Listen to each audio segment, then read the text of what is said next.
카기사는 증시 각도기. 안녕하세요, 증시 각도 TV 시청자 여러분, 투자자 여러분, 도기말 여러분, 그리고 10만 금융전사 여러분 모두 반갑습니다. 네, 1월 9일 금요일 미국 마음으로 찾아뵙게 된 각도기 각산주입니다. Thanks God.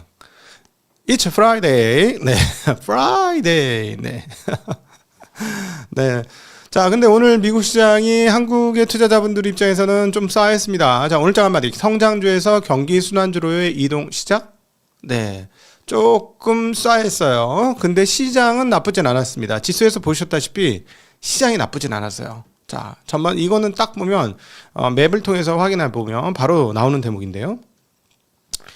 정말 많이 올랐습니다. 우리나라하고 완전 정반대죠.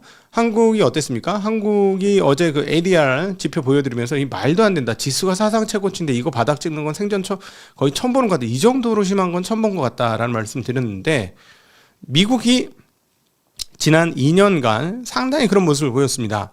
자, 그런데 이게 웬일일까요? 그 잘 나가고 미국 성장의 핵심이고 중심에 있는 AI 관련주들이 모두 떨어졌습니다. 모두 떨어졌습니다. 지금 보시면 알겠습니다만은 거기에 이제 상징적인 존재가 엔비디아죠. 근데 엔비디아 이후의 상징적인 존재는 누구냐라고 보면 브로드컴입니다. 그렇죠? 그리고 또 저 위쪽에 보이는 팔란티어예요. 여기가 매우 상징적인 그런 기업들인데, 그리고 이제 최근에는 엔비디아 오른쪽 밑에 있는 마이크론 테크놀로지죠. 이쪽이 모두 빠졌습니다. 그리고 오늘 그 2나노 반도체 칩을 생산했다고 우리 트럼프 대통령께서 자랑하면서 드디어 미국에서 2나노 칩을 만듭니다. 우리가 인텔의 대주주가 돼서 수백만 달러를 국민에게 벌어들였습니다. 저는 이걸 자랑스럽게 생각했습니다. 했던 바로 인텔조차도 오늘 빠졌고요. 그리고 이번 막판에 그 하드웨어 쪽에서의, 그리고 특별히 메모리에서 쇼티지가 나면서 많이 올랐던 저기서 애플 바로 밑 오른쪽에 LRCX, 램 리서치, 어플라이드 머티리얼스, 이런 쪽 애들이 많이 빠졌습니다. 네. 그래서 오늘 전반적으로 다 기술주들은 빠졌지만 그 외에는 다 괜찮았어요. 그리고 더불어서 조금 강했던 바이오들 좀 빠졌고요. 그 외에는 다 강했습니다. 지금 대표적인 게 이제 은행 업종들이 전반적으로 강했고요. 지금 저희 골드만삭스, 모건스탠리 증권 빼고는 은행주들이 거의 대부분 강했고, 지역은행들도 상당히 올랐고, 그다음 오른쪽으로 가면 오른쪽 위에 보면 유통주들이죠. 그리고 밑에는 캐터필러를 비롯한 그 인프라 관련들 된 주식들, 이런 쪽이 가겠고, 오늘은 정유는 많이 올랐기 때문에 올랐습니다. 그러니까 전반적으로 시장은 좋았어요. 다 굉장히 좋았습니다. 그런데 딱 집어서 AI 반도체만 떨어진 거예요. 예. 그래서 오늘 이 장을 나쁘다고 표현할 수는 없으나 한국 분들이 워낙 좋아하는 기업이 IT, 그다음에 빅테크 이쪽으로 포진이 많이 되어 있기 때문에 오늘 한국 분들 중에 미국 투자하신 분들은 조금 타격이 있을 것이다. 자, 반면 구글은 올랐습니다. 구글은 4조 달러 근처까지도 가고 있습니다. 이제는 엔비디아와 이제 겨루는 그런 정도 수준으로 갔고, 근데 결국은 구글이 이기지 않겠어요? 예. 하드웨어만 파는 회사와 하드웨어도 만들 수도 있지만 소프트웨어뿐만 아니라 디바이스뿐만 아니라 컨텐츠를 갖고 있잖아요. 그죠? 그런 측면에서 매우 강력합니다. 구글은 진짜 매우 강력하죠. 그러니까 진짜 중요한 포인트는 뭐냐면 현대산업사회에서 현대지식정보산업, 산업사회 아니구나. 현대지식정보산업에서 정말 중요한 것은 지식의 문고리와 그다음에 통로를 잡고 있는지 여부, 이게 굉장히 중요하거든요. 그런 측면에서 애플이 위대한 회사였죠. 왜냐하면 모든 사람의 한 손에 디바이스를 들려주었기 때문에요. 스마트폰 디바이스를. 근데 이 스마트폰을 볼 때 뭘 제일 많이 봅니까? 그 안에 있는 컨텐츠를 보죠. 컨텐츠로 컸던 회사가 메타예요. 그리고 또 SNS에 가장 또 그 빈번한 사용을 해주는 대화창, 왓츠앱, 이런 것들을 해서 메타가 굉장히 강력한 회사가 되었죠. 자, 그런데 요즘에 이 유튜브 등을 통해서 모든 전통 트래픽을 다 잡아버렸어요. 구글이. 그런데 얘네는 디바이스도 만듭니다. 어쨌든 자기네가 직접 안 만들어도 안드로이드 OS를 통해서 지배를 하고 있는 것이고, 그리고 일부 자기네가 직접 만들기도 하고, 거기에다 AI 관련된 가장 큰 힘을 가지고 있고, 그리고 뒤처졌지만 다시 앞서 나가고 있고 등등등. 그래서 결국 그때 딱 제미나이 나왔을 때 이건 시총 1위 각이네라고 말씀드렸는데 뭐 당연한 수순으로 그렇게 될 것 같습니다. 저는 개인적으로 미국 주식에서 지금은 구글이 제일 좋아 보이긴 합니다. 그러나 가격이 싸지는 않죠. 구글이 제일 쌌어요. 그동안엔 상대적으로. 이제 구글이 점차 제자리를 찾고 이제 부산 영역으로 들어가기 시작하는 그런 국면에 이르고 있다라는 정도로 말씀드릴 수 있을 것 같습니다. 네. 자, 여기서 이제 한국 시장의 문제죠. 네, 한국 시장이 한 번만 이렇게 찬바람이 불면 사람들의 심리는 어떨까요? 자, 한 번 찬바람 불었습니다. 자, 근데 3번 정도 찬바람 불 수 있잖아요. 왜냐하면 사상 최고치잖아. 다 많이 올랐고. 그러니까 당연히 좀 떨어질 수 있지. 그리고 다른 대안이 있으니까 넘어갈 수 있죠. 자, 그러면 그동안 한국에 만들어진 서사는 어떻게 될까요? 서사는. 자, 그래서 냉정을 유지해야 되는 게 항상 필요합니다. 냉정을 유지하는 게. 그러니까 좋을 때는 한없이 좋게 보이는 거예요. 좋을 때는 한없이 좋게 보이는데 그렇게 좋을 때 한없이 좋게 보다가는 잘못된 일이 발생을 하게 되면 또 한없이 나빠 보이는 거거든요. 둘 다 아니에요. 한없이 좋아 보이는 것도 한없이 나빠 보이는 것 둘 다 아니고요. 냉정하고 객관적으로 데이터 값을 따져야 합니다. 자, 오늘 만약에 충격이 많이 일어나도 제 생각에는 크게 걱정할 건 없다. 왜냐하면 미국과 다르게 오른 게 크지 않았기 때문에, 그동안에 오른 게 별로 크지 않았기 때문에 괜찮다. 괜찮다라고 생각합니다. 그게 다행인 점이에요. 아주 비싸지 않기 때문에. 제가 그랬잖아요. 한국에서 제일 싼 주식은 시가총액 상위 종목들, 한국의 원투펀치들이 현재 시점으로는 제일 싸다. 일단 26년 말까지는 제일 싸고, 그리고 답답한 것처럼 여겨지지만 그나마 다행인 게 저희가 이제 그동안에 들어왔던 그런 모든 과정들을 보면 지금 공급을 증가시킬 마음이 없어요. 자, 어제 굉장히 중요한 뉴스가 나왔죠. 용인 반도체 클러스터 뭐라 그랬어요? 늦어질 것 같다. 이런 뉴스가 나왔습니다. 늦어질 것 같다. 제가 한번 말씀드리지 않았나요? 방송에서? 설비 증설을 할 거라면 바로 지금 용인에 삽을 포크레인 넣어서 떠야지. 왜 지금 안 하고 있느냐. 즉, 그래서 지금 계속해서 강조드렸던 포인트가 뭐냐면 지금은 수요 폭발 아니고 공급 부족이다 라는 말씀 드린 거예요. 그리고 공급 부족의 이유는 21년, 22년, 22년, 23년, 24년에 만들어진 강력한 트라우마가 가장 큰 역할을 하고 있다. 이 얘기 한 10번 가까이 드린 것 같습니다. 10번. 이제 다 귀에 딱지가 박히셨죠. 네. 그러니까 지금 상황은 그런 거예요. 그래서 이 상황들을 유지해 가고 싶은 욕망들이 지금 그 메모리 반도체 업체에는 있다라고 말씀드릴 수 있겠습니다. 자, 죄송합니다. 지금 미국 마감 해야 되는데 한국 마감으로 넘어와가지고 송구하고요. 자, 그래도 마지막으로 엄청 불안에 떠실 분들을 위해서 되게 웃기는 거 아니야? 고점에서 살짝 조정받는데 왜 덜덜 떨어? 응? 이렇게 많이 올랐으면 당연히 빠질 수도 있지. 10%, 5%, 10% 빠질 수도 있지. 그쵸? 근데 사람들이 덜덜 떨어요. 왜 그런지 아세요? 왜 덜덜 떠는 줄 아세요? 가격을 보니까 자꾸 본질을 봐야지. 맨날 가격만 보니까 덜덜 떠는 거예요. 참나 답답합니다. 죄송해요. 자, 그래서 신경 안전형태로 DDR 가격 보여드릴게요. DDR 가격 어떻게 됐는데 DDR 가격 보여드릴게요. 봅시다. 자, 또 올랐어. 그지? 좀 약했지만 또 올랐어. 그지? 또 올랐어요. 자, 저 밑에 쪽 이거 저 모듈 미쳤지. 기판 업체들이 왜 좋은지 알겠죠? 모듈 계속 오릅니다. 미친 듯이. 자, 되었습니다. 자, 다시 미국으로 돌아가도록 하겠습니다. 미국이 오늘 아까 그 맵에서 쭉 설명한 대로 그거예요. 그냥 미국은 어제 그렇게 되었다라고 설명드릴 수 있겠고, 자, 어제 우리가 그런 챌린지 그레이트 크리스마스 고용 변화율 이거 오늘 거 맞아요? 잠깐만. 네, 실업수당 청구자 수 한번 봅시다. 실업수당 청구자 수. 실업수당 청구자 수는 큰 변동이 없습니다. 많이 늘어나지도 않았고 단기 그 실업수당 청구자 수는 네. 20만 8천 나왔습니다. 4주 평균은 21만 1천으로 조금 주는 모습을 보여줬고요. 그 다음에 이제 연속 실업자 청구자 수는 오히려 좀 늘었습니다. 185만에서 191만으로 조금 느는 흐름 확인할 수가 있습니다. 자, 그리고 이제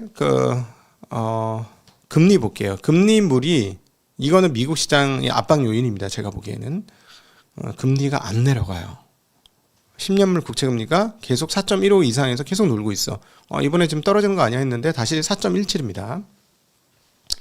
자, 4.17 계속 설명 한번 드렸었죠. 지난번에 월요일날 한번 설명을 드렸던 기억이 나는데 안전자산이 4.17이 되면 위험자산은 몇 퍼센트가 돼야 돼? 안전자산 4.17쯤 되면 위험자산은 보통 안전자산 2배쯤 돼야 되지 않나요? 아니면 그래도 한 50%는 더 해야 되니까 4% 나왔으면 6%는 나와야 되는 거 아닙니까? 자, 6% 정도 수익이 나려면 PER 배수로 18배인가요? 그게? 18배 정도 되는 거잖아요. 17점 몇 배구나. 그러니까 18배 가까이 되는 겁니다. 18배 가까이. 근데 지금 미국 시장 어떤가요? 23배, 25배예요. 그러니까 가격 부담은 좀 있는 겁니다. 그러니까 즉, 이 말인즉슨 금리로 인해서 눌릴 수 있는 상황들은 그냥 옆에 있는 그냥 회색 코뿔소처럼 옆에 있다라고 보시면 되겠습니다. 그리고 미국 경제 성장률, GDP 성장률 미친 듯이 나오고 있어요. 4%가 나오고 있습니다. 미쳤어요. 아주 어마무시하게 나오니까 외환은 어떻게 될까요? 그 경기 성장률 높게 나오니까 당연히 금리 내릴 확률도 없고, 그러니까 시중금리 높게 나오고, 경기 성장률 중에 상당 부분이 물가 상승과 겹쳐 있으니 당연히 금리가 올라가는 부분이 있는 거고. 자, 달러는 어떻게 됐을까요? 경기 성장률이 좋으니 달러는 올랐죠. 예, 달러는 추가로 올랐습니다. 그래서 이제 98.7에서 이제 99에 바짝 다가선 98.87을 기록을 하고 있고요. 달러 N 조금 약세, 위안화는 어제 다시 강세였습니다. 자, 원화는 그냥 약세가 되면서 좀 엔화 대비 100엔당 924.9를 기록을 하고 있습니다. 자, 그다음에 그 원자재 가격 살펴보도록 하겠습니다. 자, 원자재 가격은 올랐습니다. 오늘 그동안에 많이 떨어져서 급등을 했습니다. 급등을 하는 유가가 급등하는 흐름들을 보여줬고요. 금값은 여전히 좋았고, 은값은 저 정도면 사상 최고치예요. 사상 최고치 근처에서 놀고 있는 거고, 구리값이 이틀 연속 떨어졌습니다. 자, 이렇게 정리할 수 있겠고, 그다음에 단위 노동 비용하고 비농업 생산성 혹시 보여줄 수 있으면 같이 보면 좋겠네요. 네. 단위 노동 비용이 계속 빠지고 있습니다. 그다음에 비농업 생산성은 전분기 대비 꽤 올라가는 걸로 보여요. 이 부분을 보건대 미국에서 진짜 AI의 사용이 매우 늘고 있구나. 그래서 지금 실제로 우리 디바이스 단에서보다는 B2B 단에서 굉장히 많이 사용되고 있는 것 같습니다. B2B 단에서. 그래서 엔지니어들, 탑 엔지니어들 입장에서는 이게 세상을 바꾼 온라인 인터넷 서비스만큼 세상을 바꿀 서비스라는 생각을 하고 있는 거죠. 자, 여기서 이제 고민. 자, 우리 여기서 한번 근원적 고민을 한번 해봅시다. 지금 있잖아. 26년이지 않습니까? 자, 그래서 올해 사상 최고점을 찍고 그 다음에 유지가 되려면 27년이 아니라 28년이 우리한테 보장이 돼야 됩니다. 근데 계속 말씀드리자면 3개월 이후의 세상은 누구도 몰라요. 누구도 모르는데, 그나마 지금 주가가 안 떨어지고 버티고 가거나 또는 조금 더 오르려면 이제는 27년도 전망 갖고는 안 되고 28년도도 우리를 안심시켜줄 수 있는지 여부인데, 자, 그거 모르잖아요. 지금 몰라요. 모르는데 숨은 그림 찾기, 죄송합니다. 숨은 그림 찾기 아니고 퍼즐 맞추기를 해보자는 거예요. 퍼즐 맞추기. 자, 그러면 여기서 중요한 근원적 퍼즐 맞추기를 해야 되는데, 질문. 인터넷이 강할까요? AI가 강할까요? 사회적인 영향력, 그리고 내 삶에 미치는 영향력. 인터넷이 강할까요? AI가 강할까요? 그냥 우리 한번 설문해 봅시다. 자, 여러분들이 답을 한번 해봐 주세요. 여러분은 어떻게 생각하십니까? 물론 잠정적인 거예요. 잠정적이고 쓰다 보면 바뀌어. 예를 들어 인터넷이 처음 쓰이기 전에도 인터넷이 처음 쓰이기 전에는 이런 정도로까지 영향을 미칠까? 라고 했었을 거예요. 책이 좋아요? 전자책이 좋아요? 여러분 당연히 책이 좋아요. 아직도 책이 좋지만 이미 전자책 상당히 많이 쓰이고 있잖아요. 그리고 시간이 지나면 전자책이 일반이 될 수도 있는 거잖아요. 그런 것처럼. 자, 인터넷 없으면 AI 못 하잖아. 아니 그거 아니고, 아니 좋아. 아니 그거 아니고, 인터넷은 그냥 이제 상용적 서비스로 그냥 일반적인 거고, 거위에 얹기는 하죠. 근데 이제 인터넷은 그냥 일상생활이에요. 일상생활이니까 당연히 없으면 안 되는데, 이제 AI가 없으면 내 일도 못하고, 내가 뭔가 도움도 받지 못하고, 막 그러는 거 있죠. 마치 예를 들어서 옛날에는, 야, 어디가 가면, 제주도 어디 맛집 찾아야 돼? 근데 요즘 그 아무도 안 물어보잖아. 다 이렇게 하잖아요. 그런 것처럼, 지금 친구한테, 야, 그거 뭐예요? 옆에 동료한테, 야, 이거 뭐야? 했는데, 요즘 안 물어보고 그냥 AI 찾잖아요. 한번 상상력을 돌려보세요. 지금 여러분 대부분 다 인터넷 없는 세상은 있을 수 없다. 당연히 인터넷이 있어요. 있는데 AI가 생기고 나서 지금 인터넷과 같은 느낌이 들겠느냐로 질문을 바꿀게요. 제가 질문을 잘못한 것 같아. AI를 막 계속 쓰다가 보면 그러니까 마치 옛날에 철도처럼, 그리고 옛날에 자동차처럼, 그리고 지금 인터넷처럼 AI가 그렇게 될 거냐 말 거냐. 그렇죠? 네.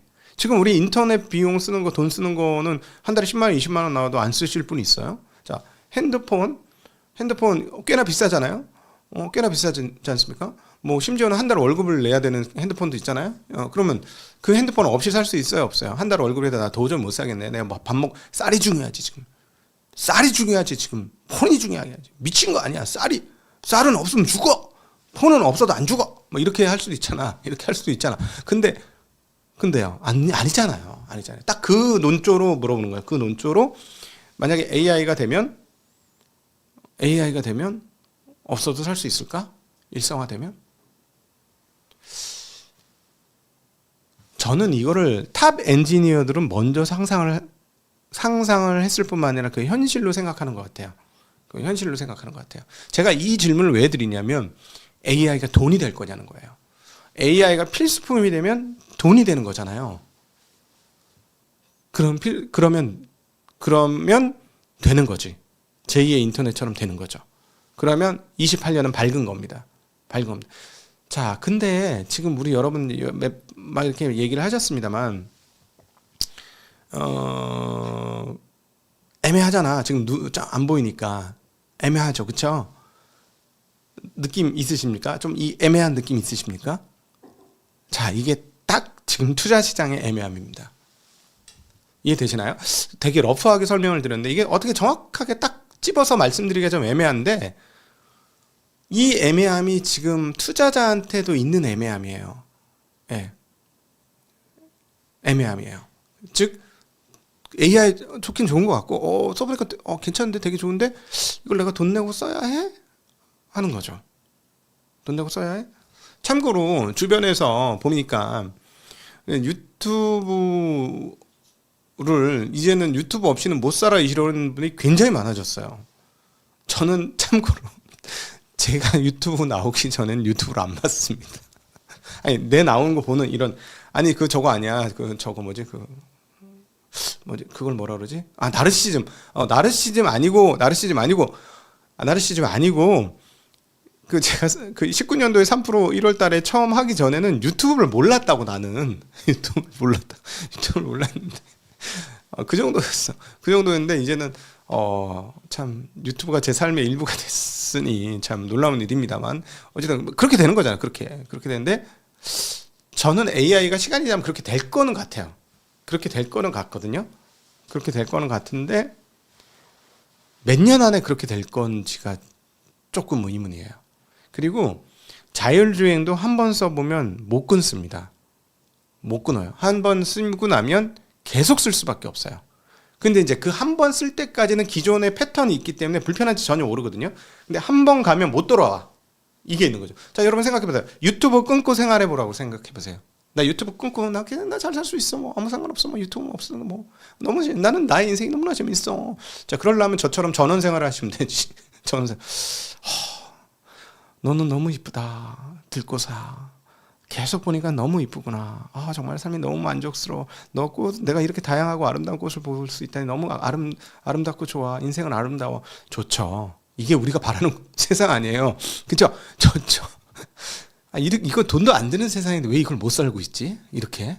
그지? 그게 진짜 아름다운 삶인데, 근데 실상은 뭐야? 실상은, 어떤, 매트릭스에 빠져가지고, 생활 속 매트릭스에 빠져가지고, 유튜브 없이는 살 수도 없고, 인터넷 없이는 살 수도 없고, 스마트폰 없이도 살 수 없고, 막 이런 세상이 됐잖아요. 그게 우리를 개미지옥으로 다 빨아놓고 있는 거잖아? AI도 그런 개미지옥이 될 것이냐. 될 것 같아요. 네, 될 것 같습니다. 제가 보기엔 될 것 같은데, 시간은 저도 잘 모르겠어요. 그러니까, 자, 여기서 이제 과제는 뭐냐면, 얼마나 사람들이 쓸 수 있는 실질적 애플리케이션 수준의 AI가 나오느냐. 그리고 그게 킬러 앱이 언제 나올 거냐. 쉽게 얘기하면 카카오톡 같은 AI가 언제 나올 것이냐가 핵심인 것 같아요. 그게 나오면 그다음부터는 사람들 그냥 다 씁니다. 그리고 어쩔 수 없이 돈을 넣든가 아니면 광고가 붙든가. 예. 그렇게 하면서 돌아가는 거죠. 예. 예. 그렇게 되겠죠. 단 투자자 입장에서는 뭐가 문제냐면 이게 28년 안에 올 것이냐. 즉 내년도 초쯤에 이게 가시화 될 것이냐 여부. 이게 핵심이에요. 그러면 반도체 주식들은 편안합니다. 근데 이게 확신이 흔들리면 주가는 흔들릴 거예요. 이 얘기 드리려고 참 돌아왔다. 그죠? 이거예요. 이렇습니다. 근데 지금은 뭐냐면 26년은 확정. 끝. 확정. 지금부터는 삼성전자 하이닉스가 더 올라가려면 26년 데이터로 안 되고요. 제가 보기에는 27년 데이터가 나와야 됩니다. 27년. 작년 10월 달에 폭증했던 것은 26년 솔드아웃은 끝났고 이제 그 수량이 늘고 있고 그래도 폭발적으로 증가하는데 27년도 가능성이 있어 해서 작년 10월 달 폭증한 거거든요. 그러면 올해 1월 달에 폭등하고 있는 과정들은 뭐냐면 26년도 끝났을 뿐만 아니라 이번 26년도 1월 달에 서사는 반도체 가격 상승이 멈추지 않아. 메모리 가격 상승이 멈추지 않아의 서사입니다. 예. 그때도 뭐 반도체 가격 폭증을 했지만 이익 폭증이 되고 이번에 메모리 가격이 추가로 한 번 더 붐업이 되니까 이익이 한 단계 더 늘어날 거야 라는 서사가 작동했고 이번에 작동한 서사는 연말의 숫자로 우리가 보겠죠. 예. 자, 그래서 여기서 한 단계 더 가려면 내년도 숫자가 확인돼야 됩니다. 네, 내년도 숫자가 확인되고 내년도의 숫자가 나오려면 28년도의 기대감이 살아있어야 됩니다. 이런 거죠. 그죠? 이해되시죠? 예, 이해되죠? 만약에 근데 28년이 안 되면 좀 어려울 수도 있습니다. 그래서 항상 너무 좋을 때는 항상 조심을 하셔야 된다라는 거고 일단 조금 주의하셔야 될 건 뭐냐면 미국에서 성장주에서 경기순환주로의 확연한 변동이 오늘은 있었다. 오늘은 분명히 그 일이 나타났다. 라는 것은 조금 주의해서 볼 대목이 되겠습니다. 자, 그래서 내가 보유하고 있기 때문에 사랑하고 싶지만 그러나 당할 때 당하더라도 사태 파악은 냉정하게 해야 된다는 거 투자자로서 그거는 기억을 하셔야 될 것 같고 그래서 오늘 여기서 더 가려면 어떻게 돼야 될 것인가에 대한 서사들을 한번 이야기해 보았습니다. 자, 오늘도 함께 해주셔서 진심으로 감사드리고요. 이제 여러분 전문가들 많이 있으시잖아요. 네. 그래서 자, 여러분의 질문 받으면서 한번 서로 또 한번 고민을 한번 서로 나눠보도록 그리고 또 생각을 나눠보도록 그렇게 하겠습니다. 오늘도 함께 해주셔서 진심으로 감사합니다. 행복한 하루 되십시오. 안녕.